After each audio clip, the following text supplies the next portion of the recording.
my whole mood of the weekend is dictated by whether Albion win. The anticipation of a game is just thrilling. A friend took me to the Withdean, Poyet's first game. I adored the spirit of this, and I followed Brighton ever since. I love walking onto a stage for the first time and checking the acoustic. It's sort of pregnant with possibility. Same with the football game. Anything could happen. Sport is theatre. Robert, you've been on some fairly impressive stages in your life. What do you make of this training ground from your first look at it? Well, it's magnificent, isn't it? I mean, I started looking at football in the late 60s and stuff like that, and the training grounds there. I love seeing the pictures of the film of training grounds. There's a wonderful sequence of an Everton football ground when Jimmy Greaves goes and has a chat to them before a cup final, and it's a classic sort of mud pit right in the middle of a whole load of houses and a creaky gate, and this is just the antithesis of that. This is like a laboratory. So tell us about your early love of football, Robert. How did you fall in love with the game? Well, it's sort of unorthodox, really, because I was born in Africa and grew up in Ireland. So didn't come to Britain until I was 10. My parents moved to Essex. I had no knowledge of it before then at all, but something twigged, and my father took me to a game on Boxing Day at 1968 to Highbury. I just adored it. It was aesthetic as much as anything else. It was not only the onions and the sausages and the smell of it, and buying Charles Buchan's Football Monthly. I mean, it sounds like jumpers for goalposts, and to some extent that's right. But it was just the blaze of green and the white hit me. I mean, I'm sure many people feel that as well. There was the real excitement of, and I saw George Best and was aware who he was, and it was really exciting. And so I did follow Arsenal for quite a while after that. I sort of went off it for sort of purist reasons, sort of, because when it just became all about money, and I just sort of felt that it had lost a certain amount of spirit, which. I know it's unrealistic to complain about that, but anyway, I did feel that. But I always go and see a game wherever I'm working. And in the days when you didn't need a credit card, didn't need a pass to get in, you just simply turn up. To wherever I was working, I'd find whichever end would take me and go and sit and stand there or sit there.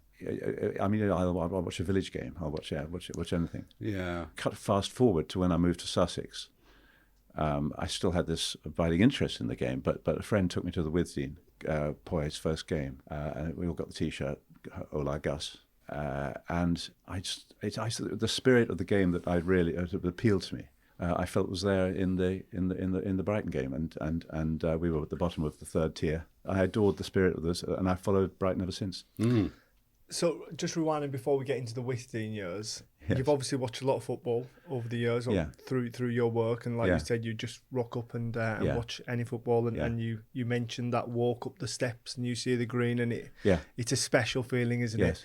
So which ground has been your favourite ever, walking up those steps to watch a game?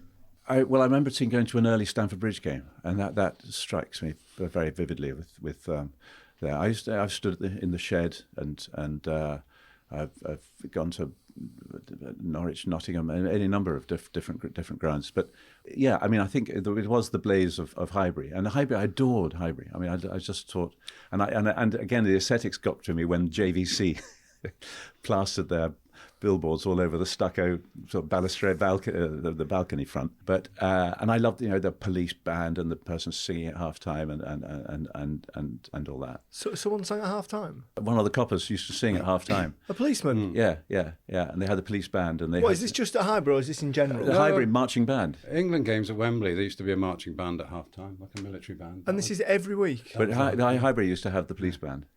That was the entertainment. Yeah, exactly. That's why people turned up. It wasn't that entertaining, but so you've got a real. I still get it. I mean, I still when I come to the Amex or whatever. I mean, I still get that. Do you? Yeah, and the anticipation of a game is just thrilling. The way you said, "Do you?" There, do you still get that? Oh no, I definitely get it. Every single time I walk into a football ground, it's the thing you described: the grass, the lights, the feeling of anything could happen, the people, the expectation. It gets you every time, doesn't it? Yes. I'm going to make a very clunky link now and ask you whether you get that same feeling walking into a theatre. Is it connected? Yeah, I'm sure it is. I mean, I'm sure that I'm not the only person to feel that, but I mean, I do. I love walking onto a stage for the first time and checking the acoustic. and coming in through the stage door of a theatre I haven't been to before. It's sort of pregnant with possibility. Same with the football game. Anything could happen. And the with theatre, you empty seats, and you know that you're going to have strangers out there, and you're going to have to try and engage them. Sport is theatre. I was reading your incredible CV, Robert. It takes a while. I might even call you a national treasure. You'll probably get up and walk out if I do that. But when you started 45 years ago, you were incredibly prolific, and you seem to be in every good comedy program going. And yet at the same time, you'll do Chekhov and serious drama and Downton Abbey. So how have you managed to straddle those two worlds, or are they the same thing? Is comedy and drama the same thing? Well, I don't regard them as separate art forms. Right. I mean, it's all about how the audience take it. I don't see them as separate at all, nor do I see theatre and television as separate. I mean, there are technical separations, but it's just about working out where your audience is and making sure they can hear, making sure that they're surprised, make sure you if it's comedy, you pull the rug from under them at just the right moment. It doesn't worry me if it's a funny piece or a more dramatic piece. But you must have worked out that you had a skill for timing and... Yeah, you must add your own personality, because if I was given a script to read out, I'm sure I wouldn't be as funny as you. So it must be natural as well. It's as funny as it's written. I mean, I agree with you that one of the liberating things about, and this is really unfashionable to say this, but one of the liberating things about performing is when you realise it's not about you. And this sounds a bit po-faced and pie, but the theatre ticket is a contract between the author and the audience.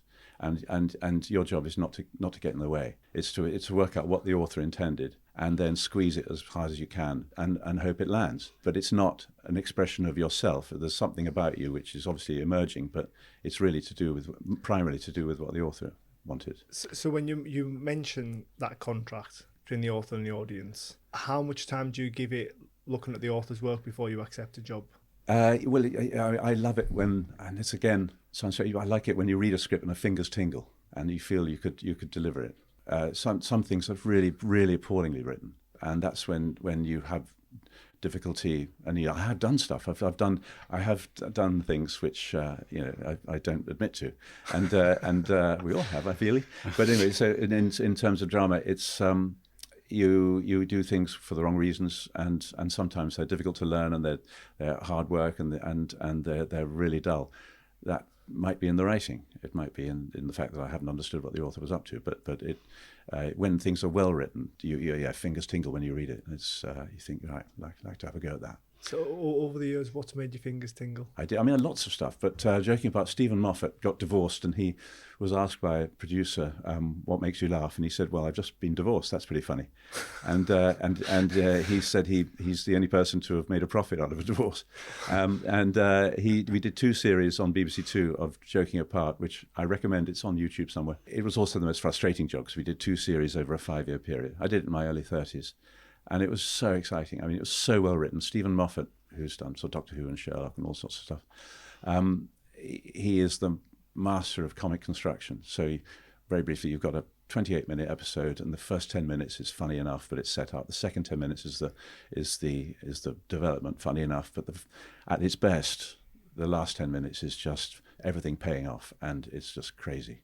And it was so exciting to do. I loved that. I adored that. What happened to the abortive Blackadder pilot episode? I'm intrigued by that. Yeah, well, no, I didn't make it into the series. I mean, that was just we did a pilot, and they sacked most of the. I still see the guy who sacked me, actually. He's a mate.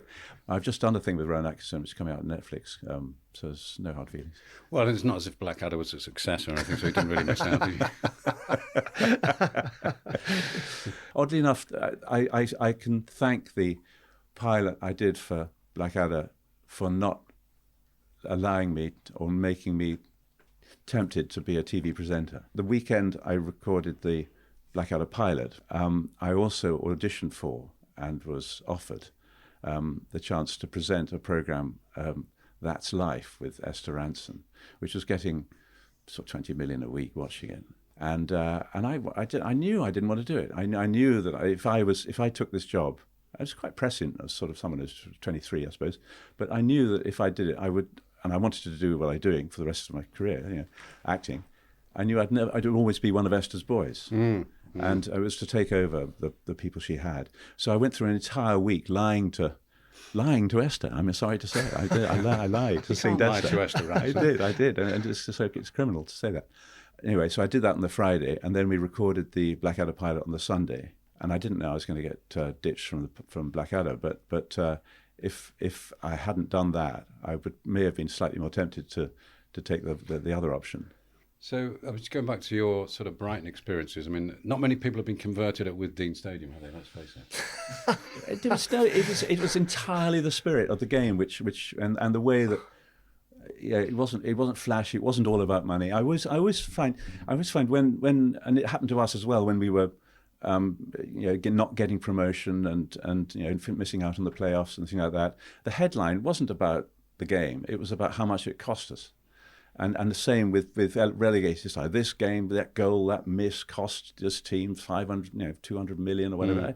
It's so dull. And if ever there's a financial number in a headline, I just don't read it. In my time supporting, it's all been about hope. Is that what you felt the Withdean that day? Hope.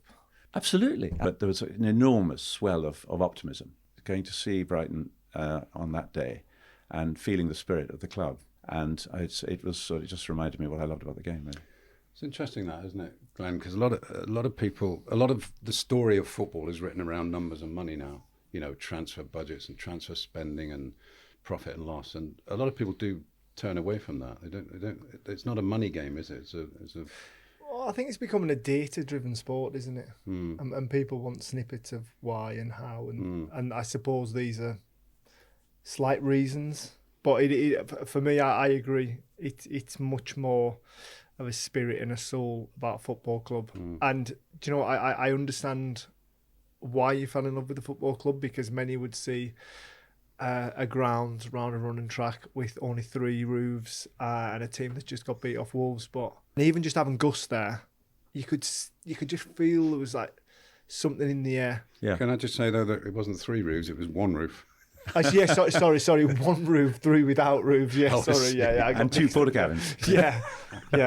So there was nothing to really love about it, but you sense something, and it's paid dividends. Yeah.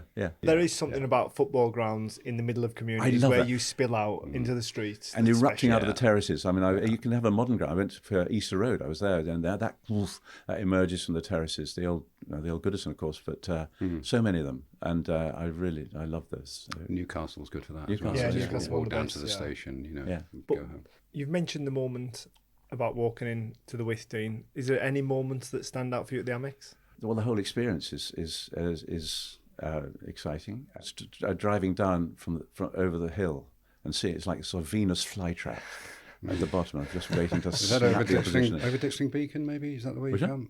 Over Ditchling Beacon. Well, I've been from Camptown around there. Oh, okay. From there. Yeah. But I love seeing the ground nestling in there. I was invited by City to go and to see a Brighton game about a few years ago. And I really enjoyed. I mean, it was at a time when Brighton were being they were very patronising towards Brighton.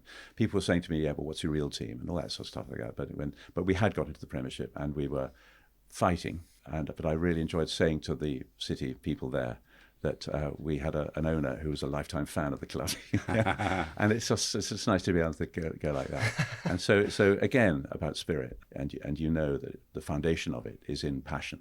I wanted to ask you, go back a little bit, and just when we were talking about the infrastructure that we're sat in now, and obviously it's changed a lot. You touched on that, didn't you? How's acting changed over the years that you've been involved in it? I mean, essentially it hasn't at all, because one-to-one, you've got the audience and you've just got to work out where the audience are. And I think that hasn't. I always think of 2 numbers before I walk on stage. I think of 30 and 20. Because you might have been doing the show for 3 months, 6 months, a year, or whatever, if it's theatre, certainly. 30% of the audience on any given night might not be entirely sure they want to be there. They've got babysitting problems, or they've been taken, it's a corporate night, or something like that. They need to be one round. And 20% of the audience might at any one time be asleep. So some of the 20 might be in the 30, but by and large you're not playing to people, quite a large proportion of people who need convincing. People have paid 40, 50, 60, 100 quid for a ticket, and however much time, many times you've done it, you've got to land it with them and get them, and also not just play to the people who are initiated, and play to those who aren't. And so I don't think that's changed at all. I'd have thought it's the same. When it comes to the TV side of things, which you've been really successful in, obviously, the addition of more channels must come with more opportunity for you guys. It's changed totally, and it's not always changed, I don't think, for the best, because terrestrial channels don't earn any money. I mean, I did a lot of work for the BBC early days, and when you're doing something, the BBC liked to be the lead creative in it. So they would say, this is our project. They might do a co-production, but they would lead it. Now they're not leading it. They haven't got the money. They're very often the streamer will lead it, and they'll be in with it. And what's good? I mean, in the old days, if you there were so few people who would have power in the industry, and certainly back in the old days, if you're in theatre, if you fell out with, say, way back, if you fell out with one person, say Laurence Olivier, you fell out with him, and you fell out with the commercial guy called Beaumont, who used to run the West End, you couldn't work. But now, if you fall out with Channel 4, you can go to Channel 5. it must be so much more accessible now than back in the day, because obviously everyone's got a camera on their phone.